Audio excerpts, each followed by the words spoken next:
Bom, agora vamos voltar a falar sobre a questão que está gerando as atenções do mundo, né? Voltar a falar diretamente com o nosso correspondente, Luca Bassani, da Europa, porque europeus pedem que o Irã continue, então, as negociações com os Estados Unidos sobre seu programa nuclear. Luca, quais as últimas informações a respeito disso? Mais uma vez, muito boa tarde. Boa tarde a você novamente, David, a todos que nos acompanham aqui no Linha de Frente.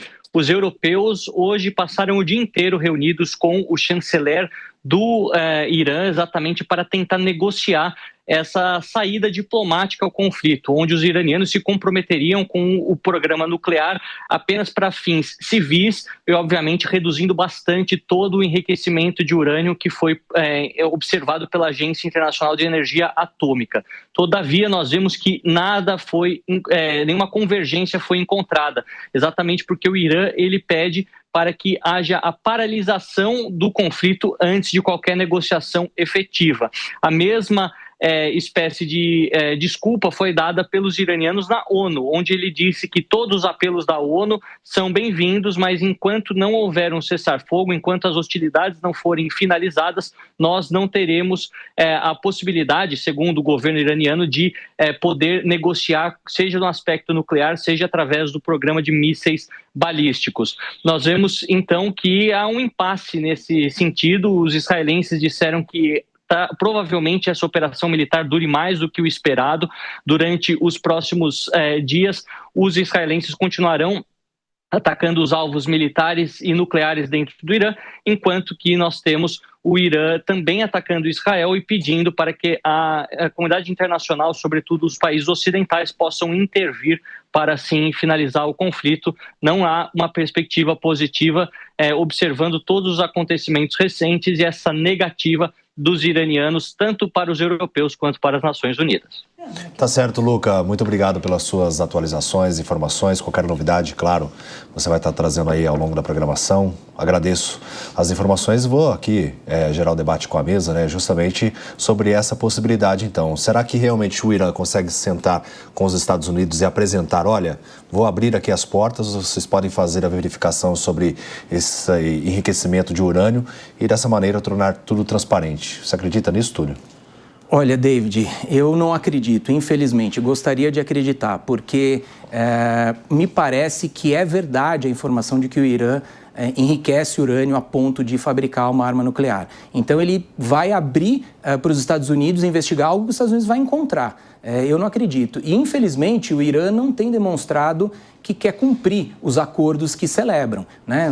O Irã já é signatário do acordo de não proliferação de armamento nuclear. E, mesmo assim, ele vem, aí, segundo indícios, provas de organismos internacionais, o próprio Israel, ele vem, e todos nós sabemos que isso é fato notório, ele vem tentando produzir arma nuclear. Então, o que garante que o Irã vai assinar um contrato agora, um acordo agora, e vai cumprir? É isso que Netanyahu não acredita. E eu penso que é isso que Donald Trump não acredita também. Agora, Donald Trump não quer, evidentemente, ter o ônus de entrar na guerra. Se ele conseguir colher do Irã um acordo, para ele eu acho que ele vai sair como vencedor. Ele não vai se preocupar efetivamente com o dia seguinte, com o pós, né? Ele está preocupado mais com o mandato dele.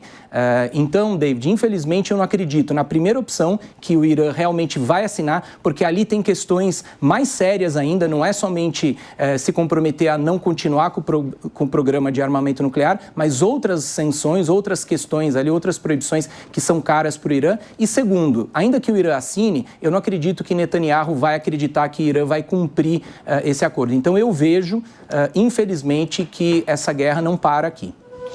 E você, Dorgan? O Irã já assinou, né, com o Obama na frente da presidência dos Estados Unidos, ele já assinou um tratado de não proliferação nuclear que o Trump interrompeu ali no primeiro mandato. Eu acho que assim, eu volto a falar, a diplomacia inglesa e francesa, ela tem mais trato ali, eu acho que o Irã tem uma dificuldade também de conversar com Israel e Estados Unidos.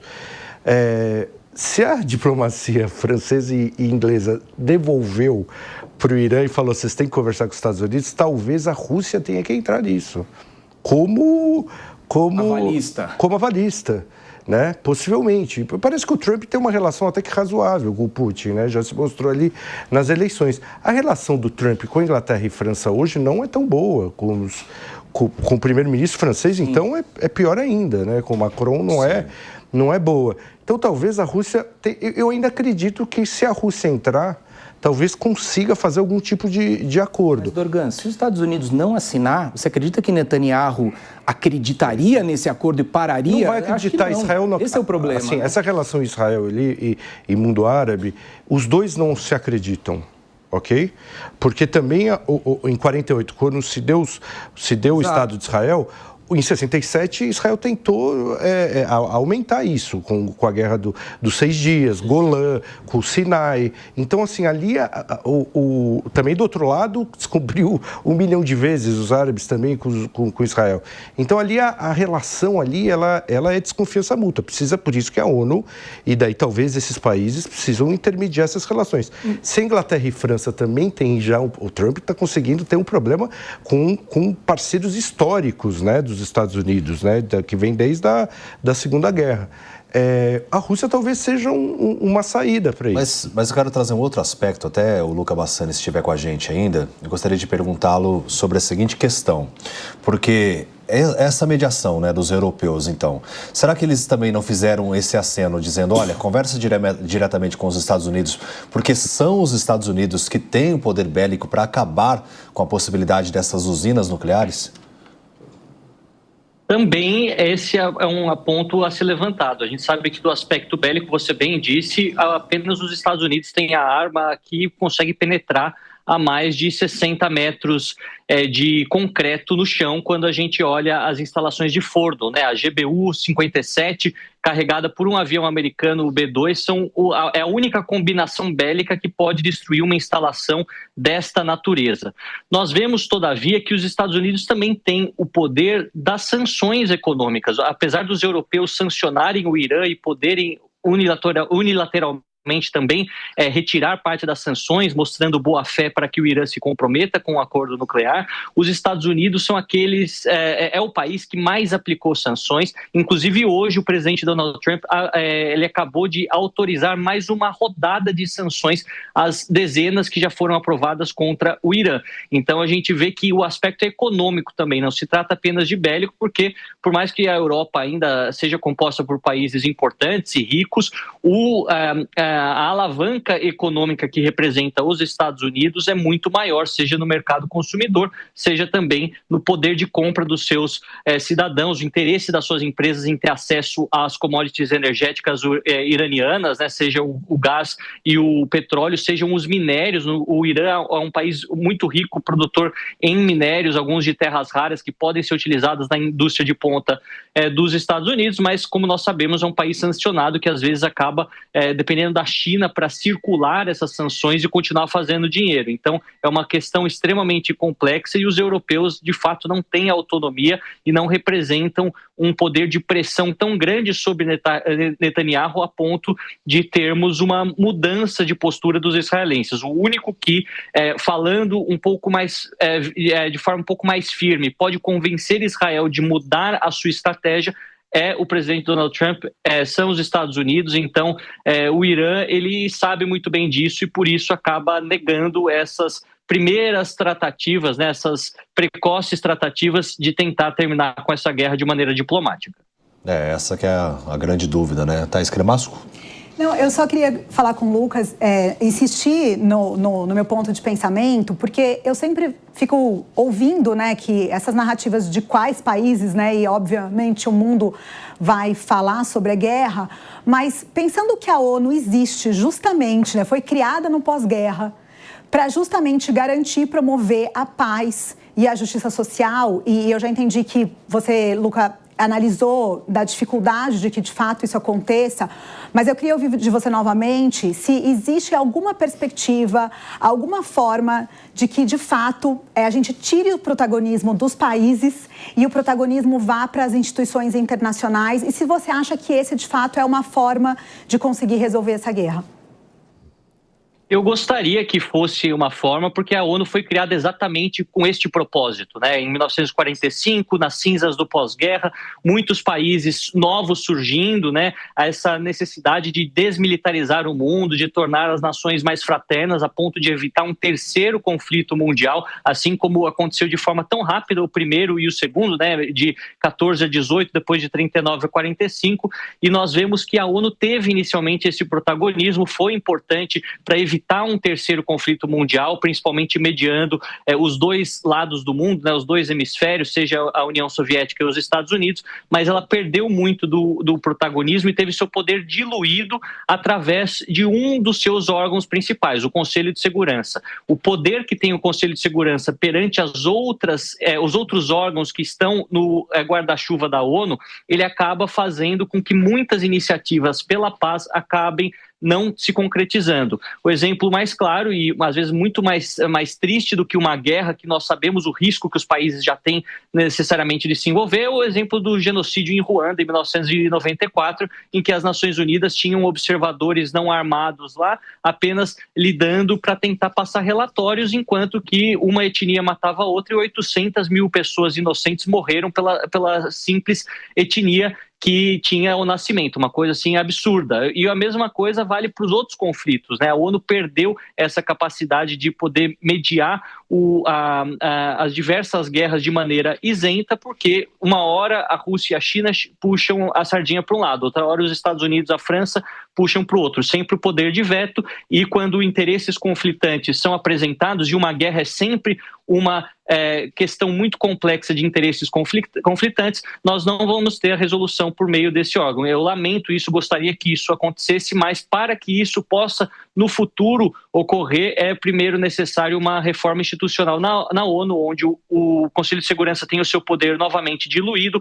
ou novos países possam ser incluídos no Conselho de Segurança para ter a representatividade regional, países da África, países da Ásia, da América Latina e também do Oriente Médio. Não dá para ficar com aquela ordem de 45 até 2045, 100 anos depois da Segunda Guerra, sendo que o mundo hoje é multipolar e uma dinâmica geopolítica muito mais complexa do que aquela que nós vivíamos nos escombros da Segunda Guerra. Luca, boa tarde uma vez mais. Eu gostaria de explorar um pouquinho essa questão da geopolítica mundial, porque eu acho que ela é relevante nesses conflitos, né?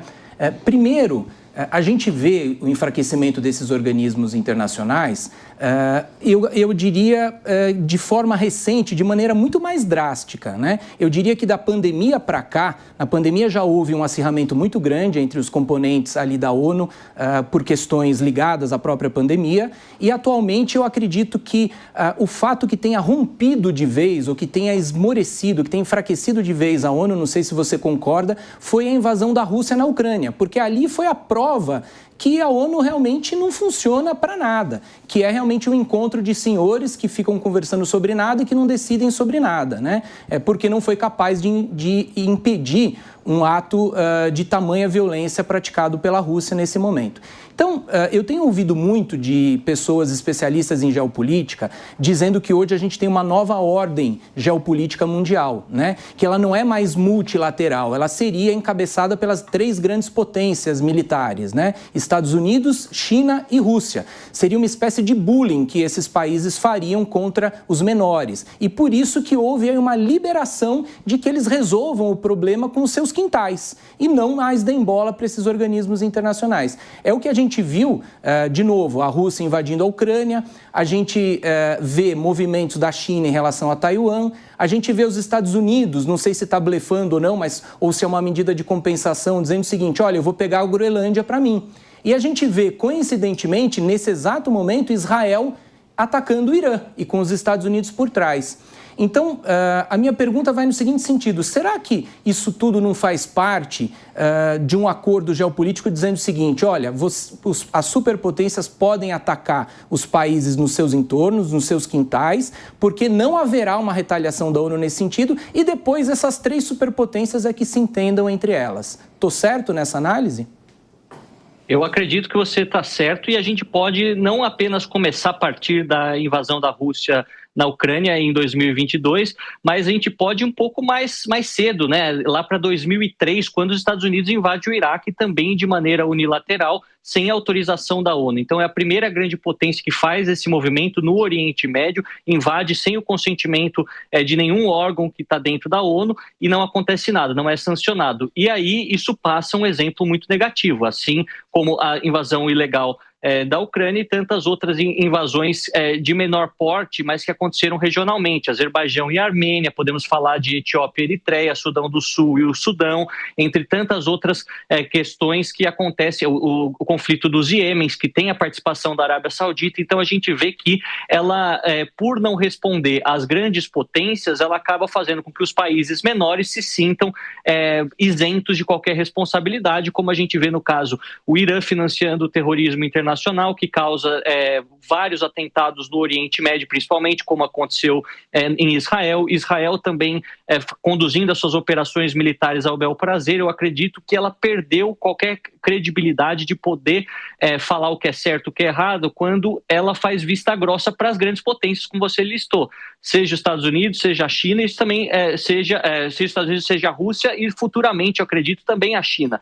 É um mundo complexo, a gente sabe que eles partem para o bullying, você utilizou uma palavra muito correta, o bullying, ou achacar os seus menores, porque são disputas imperiais. A gente não pode esquecer que são países grandes em território, também por conquistas coloniais ou imperiais no passado. Não estou dizendo que foi há 100 anos, mas há 500 anos, 600 anos aconteceu também a expansão da Rússia para a Sibéria, a China tomou o Tibete, entre tantos outros processos históricos que fizeram esses países serem grandes em área, grandes em população e poderosos pela sua política, pela sua economia. E, querendo ou não, é o mundo em que vivemos, agora precisaria ter um movimento de contra-ataque, né? Aqueles países que acreditam que pela força não se resolve, através das ideias, das palavras, da diplomacia, deveriam, em um grupo mais forte, vir e também colocar essas decisões em xeque. O problema é que até mesmo em outros órgãos que nós temos em paralelo, como seriam os BRICS, também o interesse das superpotências acaba comandando o grupo. A gente sabe, os BRICS, que também tem o Brasil na sua fundação, querendo ou não, é um grupo que hoje segue para os interesses da China e da Rússia. A OTAN, a União Europeia, todos os outros órgãos, sejam eles militares, políticos ou econômicos, sempre vai ter a presença de uma das grandes potências que vai acabar utilizando essa agremiação para os seus interesses. É uma complexidade desta guerra que acaba também mostrando que vários outros conflitos não seriam resolvidos de forma tão fácil, porque a mesma problemática se repete.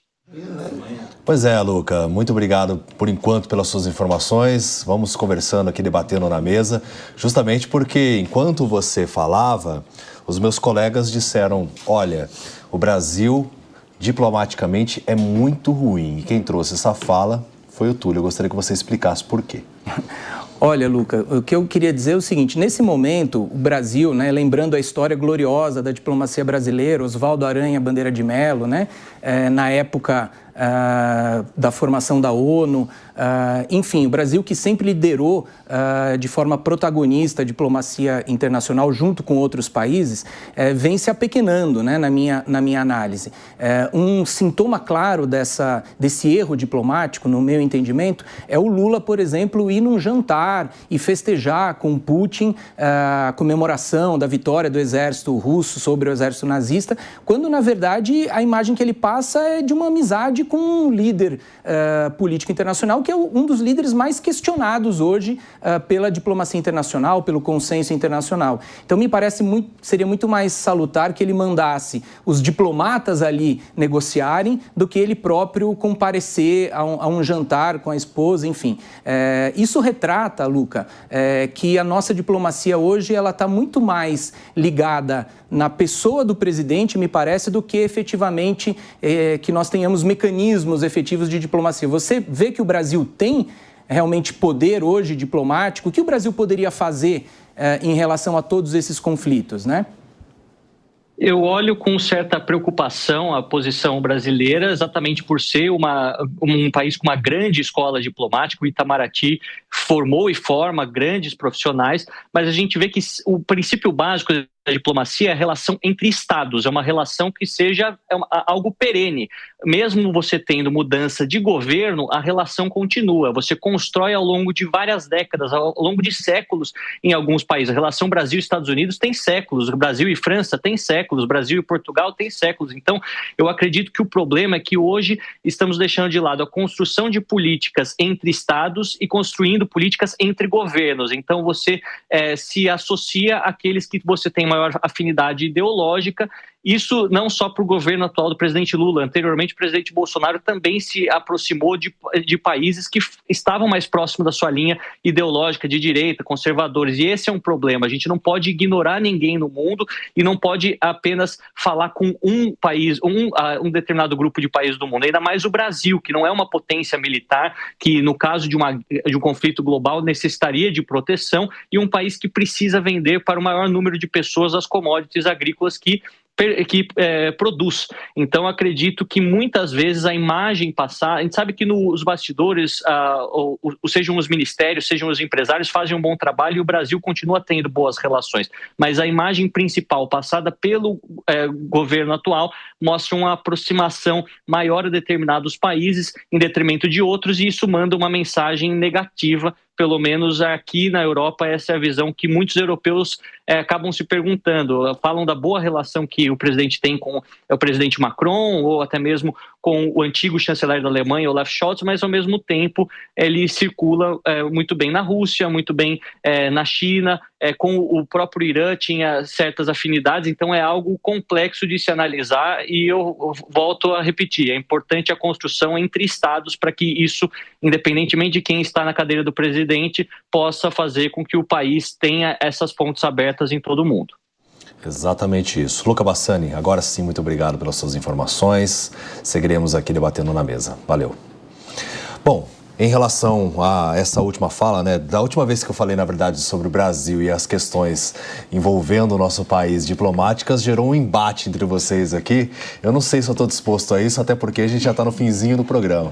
Mas se alguém tiver alguma consideração final, pode ficar à vontade. Achei interessante a consideração que ele fez de entender a diplomacia como algo maior e que não está relacionada com um lado ou uma pauta que você concorda, né? Então, assim, o Lula é um bom diplomata quando ele vai para a França, ele é um péssimo em diplomacia quando ele está sentado com o presidente com a Rússia. Putin. Então, assim, na verdade, não dá para falar que a diplomacia é boa ou ruim a depender de com quem senta, mas sentar com todo mundo e construir relação com todo mundo. Eu acho que isso é o mais importante, eu achei muito boa a fala do Lula. Mas aí tem amiguinhos que ficam meio ressabiados, Exato, ficam bravos, é aquela coisa. Tem amigo ciumento eu tô falando assim, de uma forma bem simples, sim, mas claro que a gente tá... são questões que realmente envolvem grandes nações. Né? Não, isso é coisa que o presidente Lula não está fazendo, não está sentando com todos e conversando com todos. Muito pelo contrário, ele questiona muito Donald Trump e ele questiona muito Benjamin Netanyahu. Ele, como um verdadeiro diplomata, deveria conversar com ambos os lados. Ele foi na Rússia, vou conversar com os Estados Unidos. Ele condenou também Israel, né? E condenou Israel. Que diplomata é esse, então? A diplomacia, lembrando Oswaldo Aranha, tem que ter, pode ter um lado, ela tem que ser contundente e ouvir os dois lados. É exatamente isso. Levantou o dedinho, pode ir. Uma coisa muito... Eu acho que, baseado no que a gente fala aqui, o Tratado de Alta acabou, né? O Tratado da Segunda Guerra, né, dos países aliados acabou o Tratado de Alta e a gente está entrando numa outra fase, que é outra vez a formação de blocos, como foi no início do século passado. Né, a formação de blocos e não sei o que realmente o medo de um conflito generalizado é real, porque é assim que começa. Bom, muitas coisas que a gente precisa debater, mas não mais no Linha de Frente, por isso agradeço demais a sua companhia, porque agora o debate continua, mais no 3 em 1 com Evandro Cini, que hoje sextou, está sem gravata. Finalmente! Você falou a palavra certa, David, sextou. Um abraço para vocês aí do Linha de Frente.